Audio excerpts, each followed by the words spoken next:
today's episode of Jeff Kelderman's Garage, we're driving the 1968 Plymouth GTX Ragtop.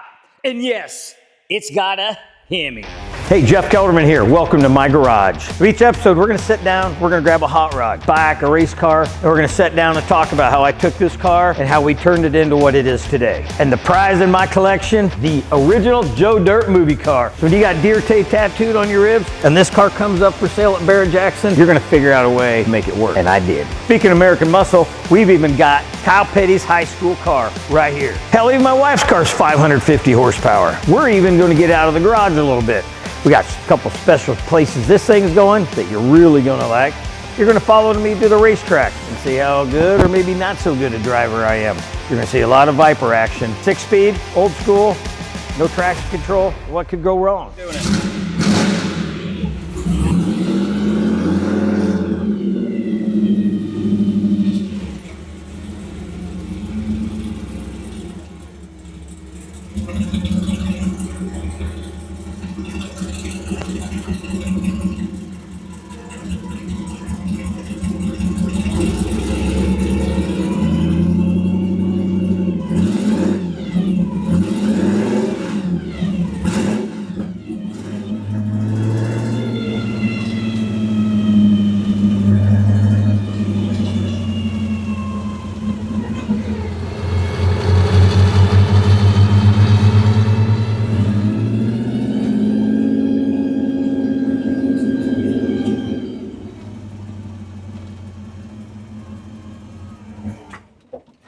So I got this car in 2005, so I've had it just over 19 years. Like most everything else in my garage, it did not look like this when I got it. So I know you guys are gonna find this hard to believe, but my favorite movie is Joe Dirt.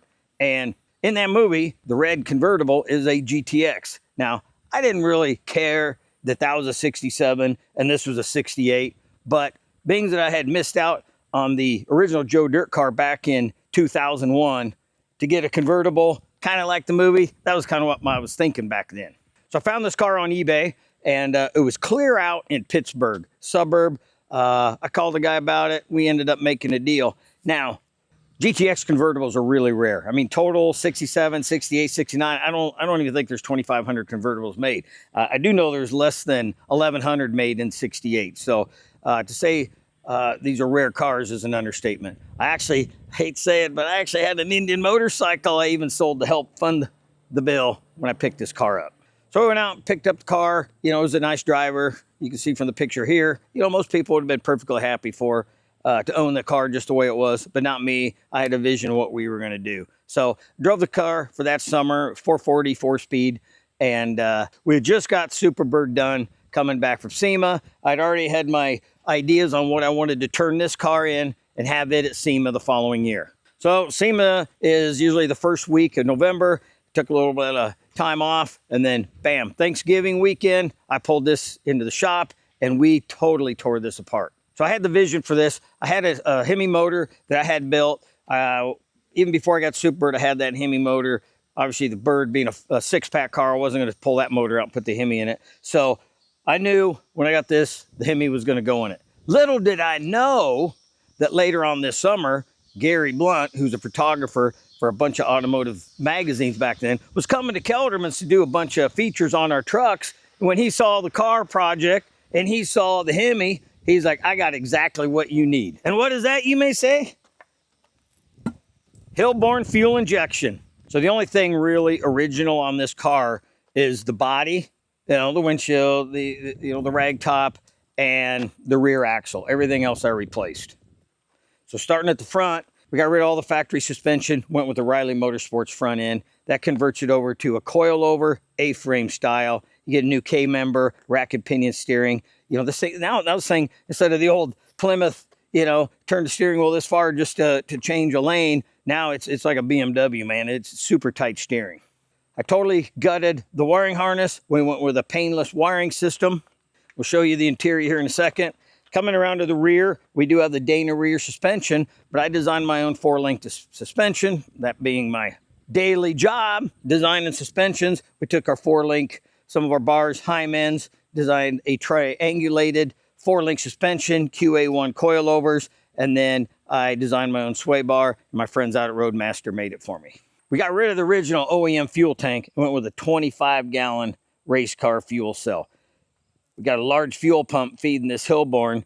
And I know you're going to find this hard to believe, but 472 cubic inch Hemi isn't exactly good on the old fossil fuel miles per gallon. Another really cool one-off piece here is I was struggling back then to find a replacement section for this trunk lid. And this rear section that was on this car was terrible. It was pitted, it was corroded. There was no bringing it back. So I hired a gentleman, Fred, out of Circle C Molds in Michigan, and he actually took the original one, he scanned it, and he wrote a program for his CNC, and he carved us out of a whole entire big chunk of billet. That big chunk of billet was literally almost 4.5 feet long. I wish I had pictures of it. I don't, but this right here, total work of art. So the interior on this thing is totally custom. There's really not a whole lot besides the dash and really the original seat frames that weren't changed on this. So starting with the gauges, we did an Autometer Phantom 2s, which are white, which light up really cool at night. So I said we did a painless wiring on here, and I sent the gauges down to an electrician in Atoma, and he made a little sub wiring harness so I could just do a plug and play. So we cut this out of stainless, and same thing, I put all my switches down here for my fans. The steering column is a flaming river, and the same thing as a steering wheel. It is a tilt system.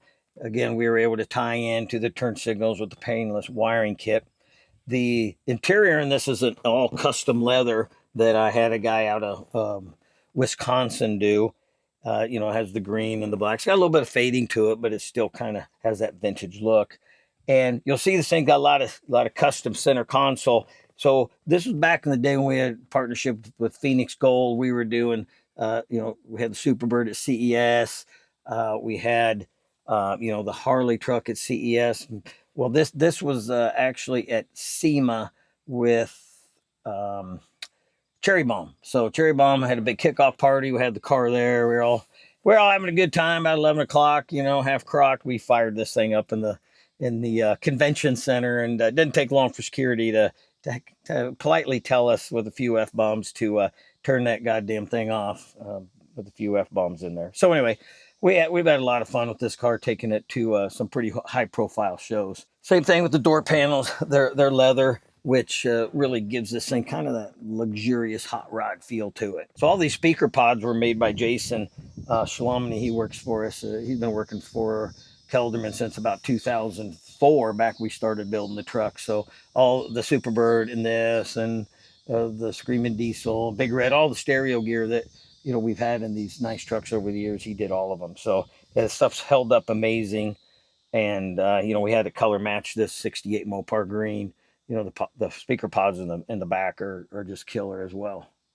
The wheel and tire combination on this car is the same as the Superbird. The front tires are 255/35/20 Nittos on these American Force torque thrust wheels, and the rear meets are 285/30/20s.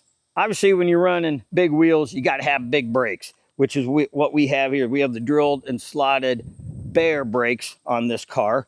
I mean, we're talking back in 2005, 2006, this Resto Mod big wheels, big brakes hadn't really caught on yet. I mean, now you see, every time you flip up Instagram or Facebook, you'll see all these hot rods with low profile wheels and tires. Well, there wasn't a whole lot of this going on 19 years ago. So we got a lot of people kind of looking at us, not real big fans, Still, you have your purists that argue, I can't run those skinny tires. They look stupid and all that. But, I like it, man. I just think it looks really cool with this car.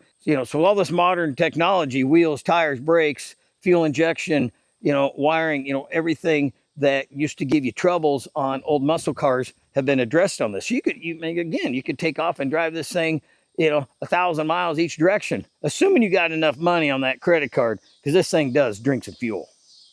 So I was cleaning this out yesterday, and still got the card here. So back in 2012, Metallica had a music festival. They also had it the next year in 2013, but the first year it was in Atlantic City. So we this got accepted when Rick Dorr, who was doing the car show for James Hetfield, we got this in the Superbird, and then my Indian motorcycle accepted. So we loaded these all up in the stacker trailer with Shaq and drove all the way to Atlantic City from Iowa.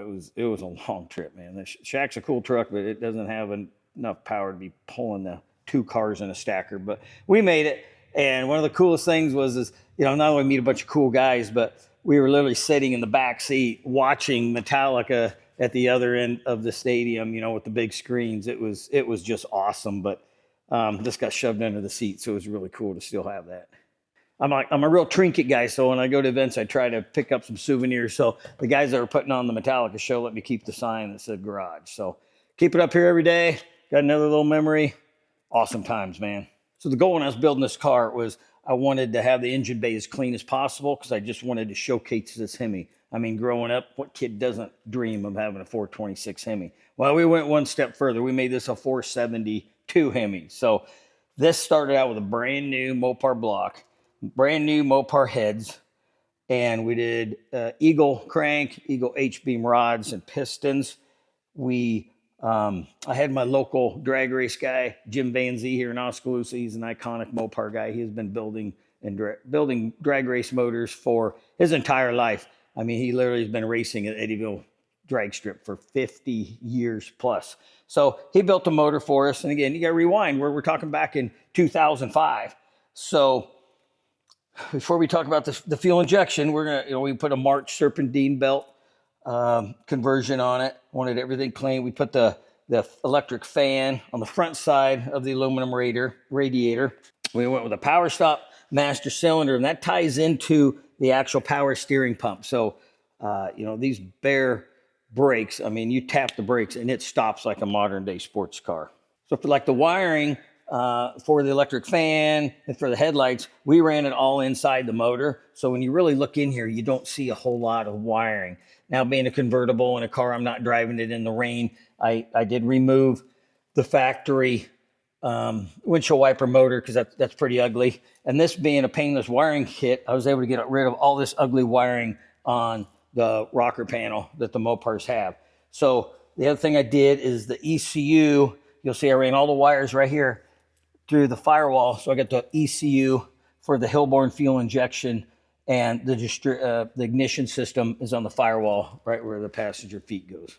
So the story on the Hillborn is awesome. So I originally had a dual plane intake, set up for 2 4-barrels. So Gary Blunt comes to town, again, 2005-ish, to do some photos on a couple of Kelderman trucks. I'm guessing it was a Harley truck and the Sound and Speed straight axle Chevy that we built at the time. So Gary rolls into town to do magazine shoots for these 2 trucks I have. Well, over in one side of the shop, he sees the Superbird underneath a cover. He sees the big wing, and he saw this torn apart, and then he saw the Hemi over there with a cover over it. So long story short, he ends up spending 2 of the 3 days shooting the Superbird and 1 day shooting the 2 trucks. And he had worked a deal where he had this fuel injection kit that was on a friend's Mopar, and he couldn't get it dialed in right, so they ended up putting carburetor on it. So we did a little wheeling and dealing, and that's how I came across this. So I got it.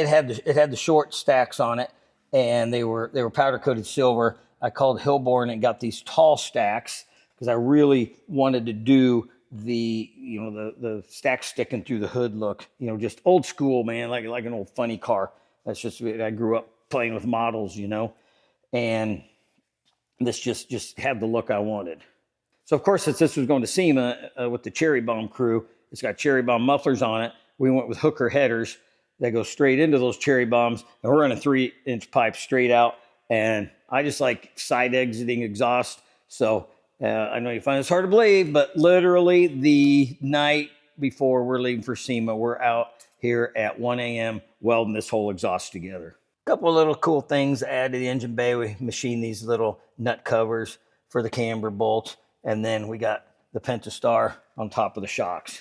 So this car came as a factory 4-speed, and I wasn't going to change it out. We were sticking it manual, so we upgraded. So I called my buddy Matt Graves over at American Powertrain, saved the stick, baby, and we got ourselves a Tremec 5-speed in here. And we ran 410 gears in this thing, so it really launches. So we got a set of Yukon gears in the back. We've got our 5-speed. We got a spec heavy-duty clutch that's good for 600 horsepower. The other thing that was kind of cool is on the way home from Atlantic City, we stopped at where Hillborn is outside of Philadelphia. So we actually stopped there, and Star, he's the main tech there.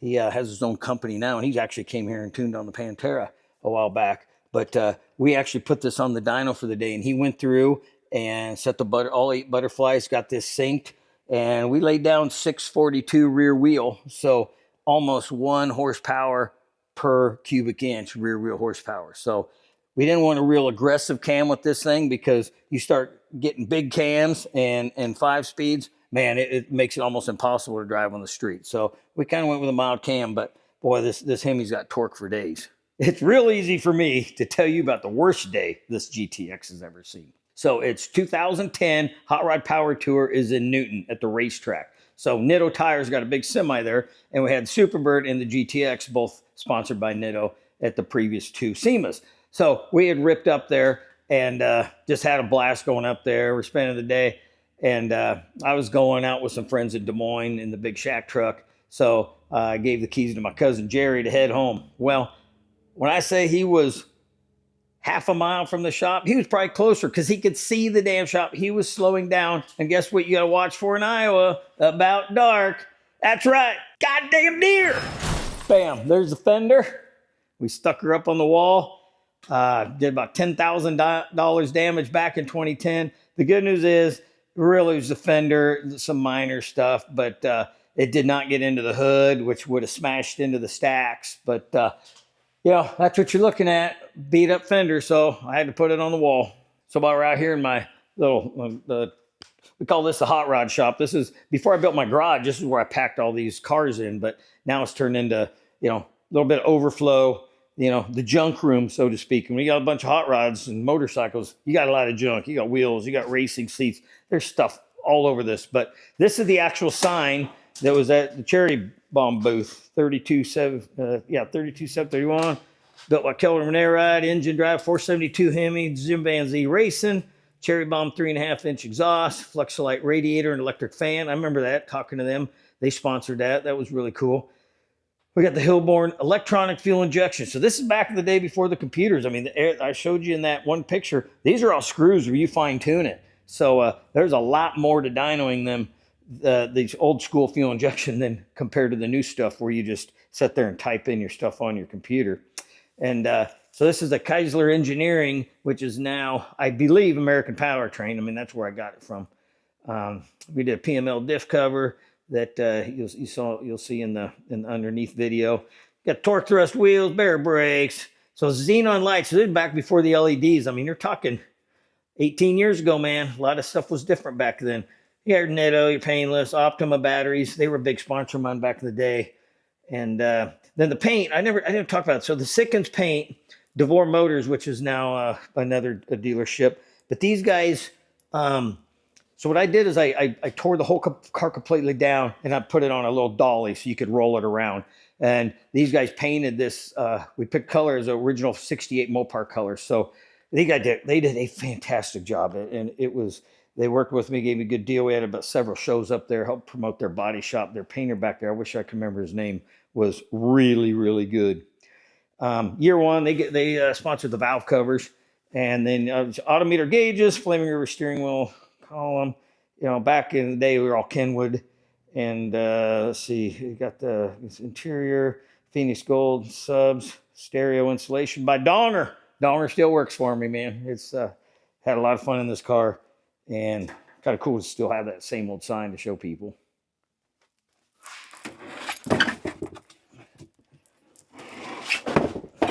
Crazy, I still have this, but this was the insert that went in the trunk. Had 3 subwoofers, 2 amps right here. And that was what was on display in the Phoenix Gold booth at CES. This orange one is the one that was a Superbird. We had the picture of that in the video with the subs, amp, and the TV. We have so much time and effort working on these. Jason has hundreds of hours building this stuff. I just can't bring myself to ever throw it away. So It'll be here for a long time. So not gonna lie, I haven't been underneath this car in probably 5 years. And I'm gonna have to say, I'm gonna have to sit here and brag about the work, because there's a few things I forgot that we did. So, you know, a rag top, you know, these are real flexible, even back with the, you know, OEM 440s that were 380, 400 horse. You know, they would still have flex, but you throw in something like this, that's, you know, 550 horse. We were really worried about chassis twisting. So we welded square tube. This is 2x2 by 1/4 inch. So all you gearheads are really gonna like what we're talking about here. So I ran this full length all the way up and boxed it into the cross member with this tube. This tube's actually welded to a 1/4 inch plate that I drew a cardboard template and then laser cut out. We welded that to the OEM unibody, the framework right here. We cut these squares, and this is 1/4 inch material boxed in here, which is right in front of where the original leaf spring would attach to. Well, instead of going original leaf spring here, that's where I did my bottom 4-link tube. So then we also did a cross member 2x2 coming up and over the top of the drive shaft that ties this whole center section apart. And just, you know, both sides are mirror images of each other. Then if you come back here a little further, we can look at the axle. So going from a leaf spring to a 4-link suspension, we designed, so we obviously took the axle out, but we designed, laser cut all these pieces here for our lower trailing arm, and then we tied in the lower coilover mount into this lower but trailing arm. And then what's even cooler is I got another brace on the top, which is 2x2, that ties together the two unibody on top of the axle. And then to that 2x2, we came down and tied the top of our coilover to the 2x2, and then come off of that with our upper 4-link, which is a triangulated mount, and we made the ears coming off of here. And just sitting here talking about this, I'm starting to think maybe this is what we need to do on the deer tay bird. So then, when we got the car done, I needed a sway bar. So we drew up a sway bar, cut it out a flat piece of 1/8 inch steel to get what the simulated sway bar should look like. And then we sent that off to my friend at Roadmaster, Wayne Wells at the time. He's not there anymore, but man, he used to take care of us when we buy a lot of stuff from Roadmaster. So you can also see the top end links here that the Hyman's attached to the sides. So we really kind of basically made kind of a substructure that we welded the substructure to the original body of the car. Just like the rear suspension's a work of art, so is this front end. This front end is a Riley Motorsports altercation. So what they do is they get rid of the factory Plymouth K member and the torsion bars, and they go to a coilover system with A-frames. It's just a kit made for the car. So, you know, any of you guys out there that are looking to dramatically improve your front suspension on these old B-bodies, I highly recommend this. And also it's, you know, it gets rid of your steering box. It goes to a rack and pinion steering. So now you got that real tight steering like a modern day sports car. So the kit comes with a sway bar. It's got their K member that bolts right in place. And then he's got the suspension all figured out with the A-arms and the coilovers, you know, to have the correct geometry so that this thing drives straight and doesn't wander all over down the road. So the suspension, you know, it's a long weekend project. So it's not like you have to, you know, spend an entire month taking your car apart. As you can see, you know, with this big Hemi, I went with the deep oil pan. So that has, you gotta make sure, you know, plan according with that, but you'll have to support the motor when you drop everything out, because your motor mounts actually will bolt to this K member. So while you're underneath this, you can see, you know, we're running these big tube 3.5 inch collector hooker headers, and you can see on the exhaust we went into our cherry bombs. These do hang down pretty low, so you can see these have been scraped up pretty good over the years. And you know, loading in and out of the trailer, it scrapes every time. There's a good view of the Tremec 5-speed, which is awesome because, you know, you got that overdrive, so you're cruising down the road at a couple thousand RPM, and you know, letting that big Hemi just kind of idle along in that torque curve. And kind of see right here, when you built this, you have to cut out the factory tunnel, and they provide you all the parts that you need when you weld that in. So that's a really, really cool kit. Mike Graves, I've known him over probably, God, pushing 20 years now over at American Powertrain. Before that, he was at Cherry Bomb, and that's how we got hooked up with this project. Hit the like button, subscribe button, tell your friends, tell your enemies, anybody who wants to hang out with the Kelderman crew. You can find us at Kelderman Trucks on Instagram. I'm at J Dirte on Instagram. And on YouTube, we're Kelderman Manufacturing. Same thing on Facebook.